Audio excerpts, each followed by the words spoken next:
हमको ना चाहिए मोदी योगी, कुछ भी ना चाहिए।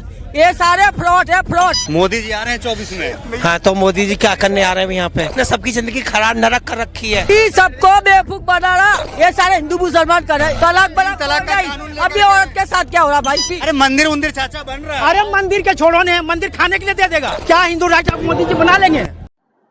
अस्सलाम वालेकुम दोस्तों, तो चलिए आज का वीडियो शुरू करते हैं कि आजकल हमारे देश भारत में बहुत तरह तरह करके दंगा फसाद ये वो हो रहा है। और अभी इलेक्शन आने वाला है 2014 में, तो 2024 में, तो उसके लेकर के अभी से माहौल बनाना शुरू कर दिया है। कहीं दंगा हो रहा है, कहीं कुछ हो रहा है, मतलब डेली हिंदू मुस्लिम ही हो रहा है। तो चलिए अब इसके ऊपर पब्लिक का रिएक्शन आना शुरू हो गया है, तो चलिए देखते हैं पब्लिक क्या बोल रहा है। और फिर इसी तरीके का सवाल डॉक्टर जाकिर नायक सर से किया गया है, तो चलिए फिर ये डॉक्टर जाकिर नायक सर का भी बयान आएगा। तो चलिए वीडियो शुरू करते हैं और देखते हैं 24 में। हाँ, तो मोदी जी क्या करने आ रहे हैं यहाँ पे?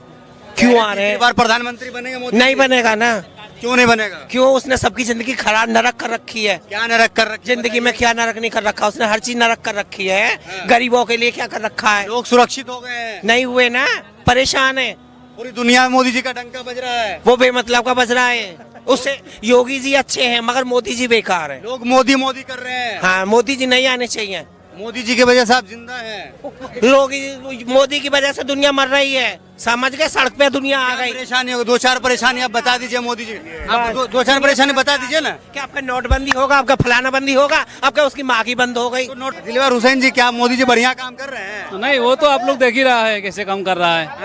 एकदम खराब काम कर रहा है। काम खराब कर रहा है। कहाँ के रहने वाले हैं आप? हम असम के हैं। असम के? तो असम में सब बढ़िया चल रहा है? नहीं, सरकार है, कुछ भी बढ़िया नहीं चल रहा है। कुछ भी बढ़िया नहीं चल रहा है। सब हिंदू मुस्लिम हो रहा है और कुछ नहीं हो रहा है। मोदी सरकार में मुसलमान जात पात के नाम पे ही राजनीति चल रहा है। 80 करोड़ जनता को राशन मिल रहा है। इसमें घुसे दे राशन, तेल इसमें घुसे दे। माता जी गुस्सा है। घर में घुसे दे राशन को चुपचाप मत बना। गुस्सा मत कीजिए। राशन को चुपचाप, बात मत पलटा। राशन को चुपचाप मत बना जनता को। मोदी जी को कोई ताकत नहीं हरा सकता है। हाँ, अरे मोदी का बेटा पैदा चला जा रहा कितने कोई। मोदी सबको बेवकूफ बना रहा, ना कुछ भी काम करा। मोदी ने कुछ भी नहीं करा, खाली बड़ी बड़ी बातें, गधे की लातो। पूरा गुजरात, एक बात सुन, पूरा गुजरात को बेच के खा के आया मोदी। हमको ना चाहिए मोदी योगी, कुछ भी ना चाहिए। ये सारे फ्रॉड है, फ्रॉड। योगी मोदी अमित शाह सारे फ्रॉड। मेरा वोट तो मोदी को जाएगा। मेरे घर से भी, मेरे पड़ोस में सब में मोदी को ही वोट देंगे। आंटी, ये भाई साहब है, कह रहे हैं कि मेरा पड़ोस का, मेरे गांव का, मेरा मोहल्ला का वोट मोदी को जाएगा। हाँ, मोदी को क्या दे? वोट देंगे मोदी को। मोदी प्यारा है, तेरे गांव ले जा। कौन से गांव का तू बता, तू कौन से गांव का है? यूपी ले जा मोदी को।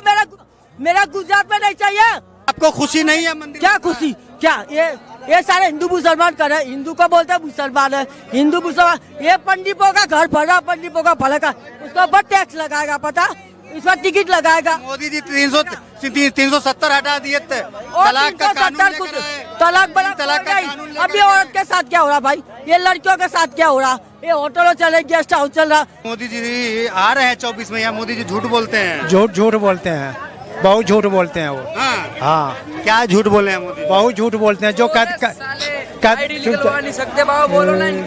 दिमाग की धनिया झूठ है बोलते हैं। 3 महीने से मणिपुर आग लग रही है। उसके चक्कर में और स्टेट में आग लगेगी तो क्या हाल होगा? और स्टेट में जी बगल में फैल जाएगा तो मोदी जी संभाल पाएंगे? ये बताते हैं हरदम कि बिहार ये हो गया, हो जंगल राज है। क्या जंगल राज को संभाल? क्या मोदी जी मणिपुर में जंगल राज कर दिया कि नहीं कर दिए?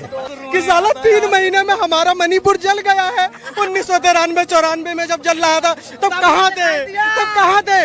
अभी तो सिर्फ मात्र 150 लोग मरे, तो भैया मणिपुर जल गया। 150 लोगों की जान की कोई कीमत नहीं है। अरे भाई ऐसे क्यों बोल रहे हो तुम? 150 लोगों की जान की कीमत नहीं है क्या?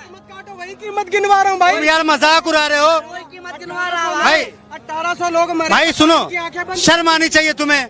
1 लोग मरे, 1 लाख लोग मरे। हर इंसान की जिंदगी की कीमत है। ये दुख की बात है, लेकिन ये गलत है। किसने मारे गए? कौन मारे गए? तो किसने मारे थे? हमको पता ही नहीं है भाई कुछ।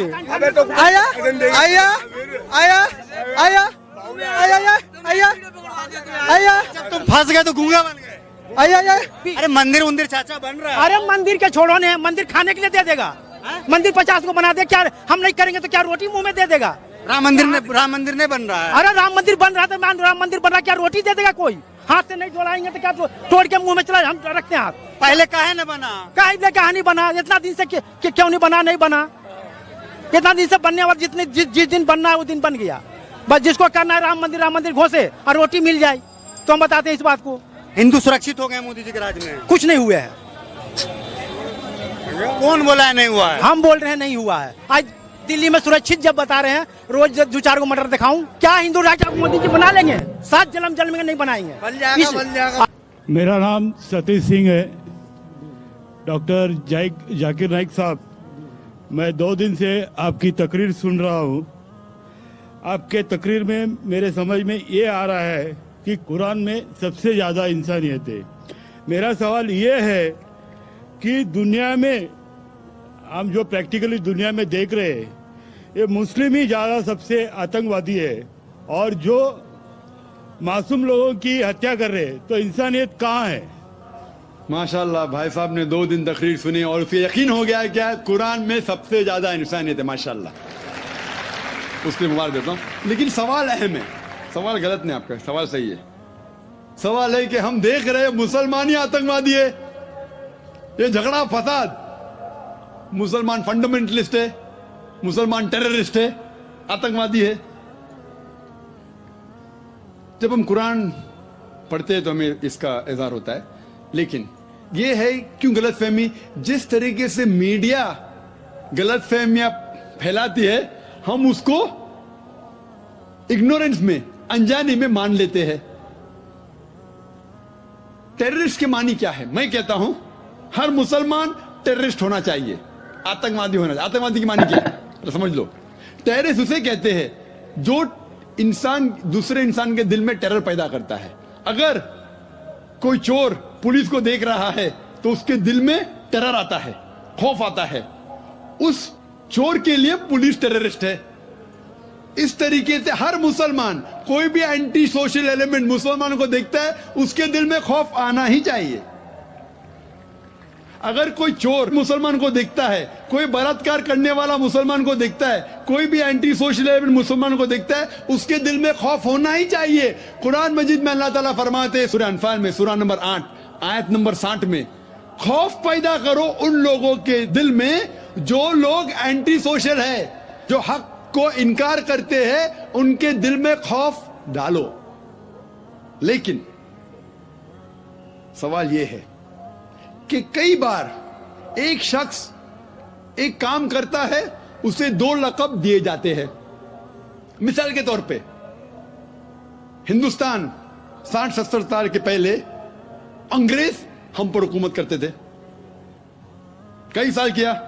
बहुत से हमारे इस देश के हिंदुस्तानी थे जो इस देश की आजादी के लिए झगड़ा कर रहे थे। इनको अंग्रेज कहते थे आतंकवादी, टेररिस्ट। हम आम हिंदुस्तानी कहते थे देशभक्त, फ्रीडम फाइटर, पेट्रियट। वही आदमी, वही काम, 2 लक़ब, 2 टाइटल।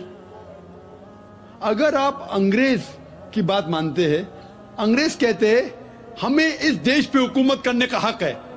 अगर उनको हक है तो ये लोग को हम टेररिस्ट बिल्कुल सही कहेंगे। लेकिन आम हिंदुस्तानी कहता है ये अंग्रेज तो तिजारत करने आए थे, इनको हम पे हुकूमत करने का क्या हक है? तो हम कहेंगे ये लोग हैं देशभक्त, फ्रीडम फाइटर्स, पेट्रियट्स। सेम आदमी, सेम काम, 2 लक़ब।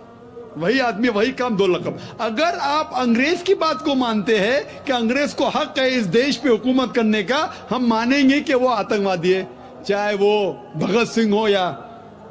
लेकिन आम हिंदुस्तानी कहेंगे नहीं, ये तो देशभक्त है। तो आप किसके नजरिए से देखते हैं चीज को, फिर आप फैसला करेंगे वो आतंकवादी है कि देशभक्त। आपके हिसाब से भगत सिंह देशभक्त था क्या आतंकवादी था? सतीश भाई, देशभक्त। देशभक्त, आतंकवादी नहीं था ना? था के?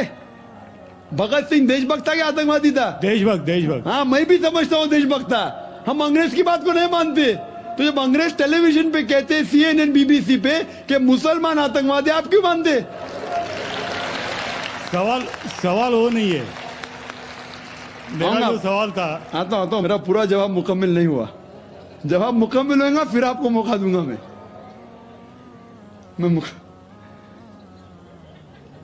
Nelson Mandela, old south African government जो थी, सफेद हुकूमत, वो नेल्सन मंडेला को टेररिस्ट नंबर 1 कहती थी। उसे अरेस्ट करके रॉबिन आइलैंड में 25 साल के लिए कैद कर दी। Terrorist number 1। जब नई हुकूमत आती है उसे छोड़ देती है, उसे प्रेसिडेंट बनाती है, टेररिस्ट बन जाता है प्रेसिडेंट। चंद साल बाद उसे नोबेल प्राइज फॉर पीस मिलता है। वही आदमी, वही काम। ऐसा नहीं कि पहले वो गलत काम किया, फिर अच्छा काम किया, फिर उसको अवार्ड मिला। वही काम के लिए जो पहली गवर्नमेंट ने कही थी, सफेद गवर्नमेंट ने, कि वो टेररिस्ट है, आतंकवादी है, नोबेल प्राइज कमेटी ने उसे नोबेल प्राइज दिया फॉर पीस, अमन के लिए। हैरत की बात है, जो आदमी आतंकवादी है उसको मिलता है नोबेल प्राइज फॉर पीस। जो आदमी का पावर है, जो आदमी वो कहता है, लोग उसकी बात को मान लेते हैं इग्नोरेंस के अंदर, अनजानी में। लेकिन कुरान कहता है सूरह इसरा में, सूरह नंबर 17 आयत नंबर 81 में, वकुल जाल हक वज़ाक़ल बातिल इन्नल बातिल काना ज़ऊक़ा। जब हक बातिल से टकराती है, बातिल का सर्वनाश हो जाता है। ब्रिटिशर्स अमेरिकन के ऊपर हुकूमत करते थे। अमेरिकन रेवोल्यूशन हुआ 18 सदी में। ब्रिटिशर्स कहते थे, मैं लंदन गया था 2 महीने पहले, वापिस से जाऊंगा 2 हफ्ते बाद। वो बॉम्ब ब्लास्ट हुआ था ना, बॉम्ब ब्लास्ट हुआ था, पता है, 7 जुलाई को। तो लोग आए थे, खराब है। मैं भी बोला ठीक है, खराब है। तो वहां टोनी ब्लेयर आने वाले थे, वक्त नहीं मिला तो अपने चीफ ऑफ पुलिस को भेजे। बाद में मेयर आए थे। तो मैंने उनसे पूछा, आपकी देश, इस देश ब्रिटिश गवर्नमेंट जब हुकूमत कर रही थी अमेरिकन गवर्नमेंट पे 18 सदी में, वो जॉर्ज वॉशिंगटन और बेंजामिन फ्रैंकलिन को टेररिस्ट नंबर 1 कहते थे, टेररिस्ट। उसके बाद जॉर्ज वॉशिंगटन बन जाता है प्रेसिडेंट ऑफ यूएसए, टेररिस्ट बन जाता है प्रेसिडेंट ऑफ यूएसए। वो गॉडफादर है, गुरु है किसका? जॉर्ज बुश का भी, ठीक है ना, जॉर्ज बुश का गुरु है। वो जो आतंकवादी आप कहते थे, उसके शागिर्द के दोस्त भी आप है। क्या बात है, आपका नजरिया क्यों बदल रहा है? आप कहते थे टेररिस्ट चंद सदी पहले, अभी आप उनके दोस्त थे। तो हमें ये तहकीक करना चाहिए कि क्यों उसको। तो गाइस, ये वीडियो बहुत ही शानदार था, क्योंकि अभी जिस तरीके से पब्लिक का गुस्सा फूट रहा है, आस्ते आस्ते करके पब्लिक को समझ में आ रहा है कि ये सब खाली पॉलिटिक्स, अपना कुर्सी बचाने के लिए हिंदू मुस्लिम कर रहा है। तो चलिए मिलते हैं फिर किसी और वीडियो में, जब तक के लिए बाय।